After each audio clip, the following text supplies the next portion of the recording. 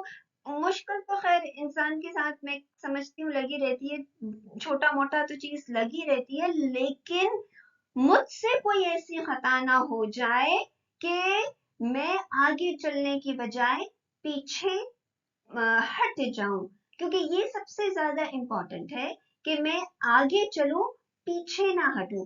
تو یہ جو آخری عشرے کا جو لیلۃ القدر ہوتا ہے نا, لیلۃ القدر, اب دیکھیں نا, لیلۃ القدر وہ رات ہے اندازوں والی, اس میں بھی اللہ سبحانہ تعالیٰ نے کن فیکون کر کے آپ کے مکمل فیصلے نہیں کیے ہوتے.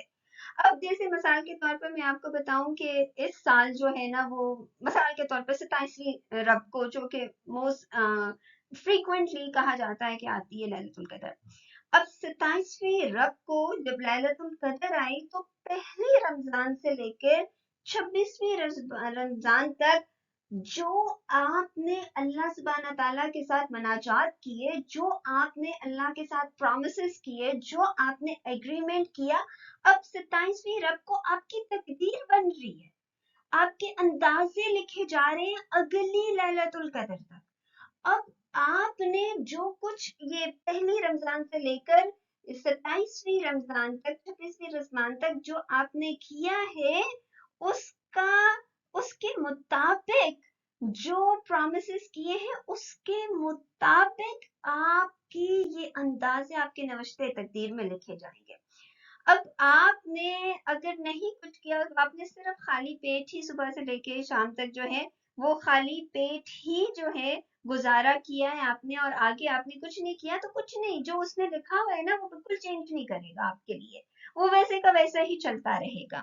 لیکن اگر آپ نے صحیح طریقے سے اپنے آپ کو پروموٹ کرنے کی کوشش کی ہے, اللہ سبحانہ تعالیٰ کے دربار میں صحیح طریقے سے اپنا تعلق قائم کرنے کی کوشش کی ہے, صحیح طریقے سے جو عبادتوں کا حق ہے آپ نے وہ ادا کرنے کی کوشش کی ہے, تو آپ لیلۃ القدر میں اپنا اندازہ خود لکھوا رہے ہوتے ہیں اللہ سبحانہ تعالیٰ کو. اگر اللہ آپ سے راضی ہوتا ہے نا, تو وہ لکھتا ہے جو آپ کرنا چاہتے ہیں, جو آپ زندگی گزارنا چاہتے ہیں, جو آپ اپنی زندگی میں پانا چاہتے ہیں, وہ لکھتا ہے آپ کے نوشتے تقدیر میں.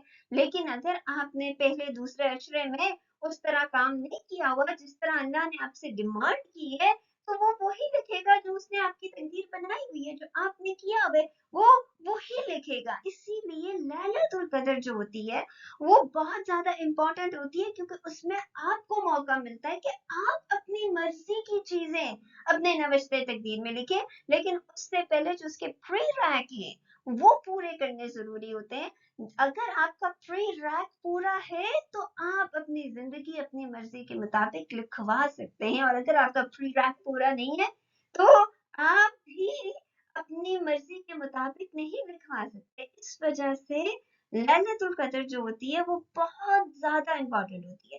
دوسری چیز جو لیلۃ القدر میں ہوتی ہے کہ یہ جو طاق رہتے ہیں ان میں لکھے جاتے ہیں آپ کی جو نوشتہ تقدیر ہے.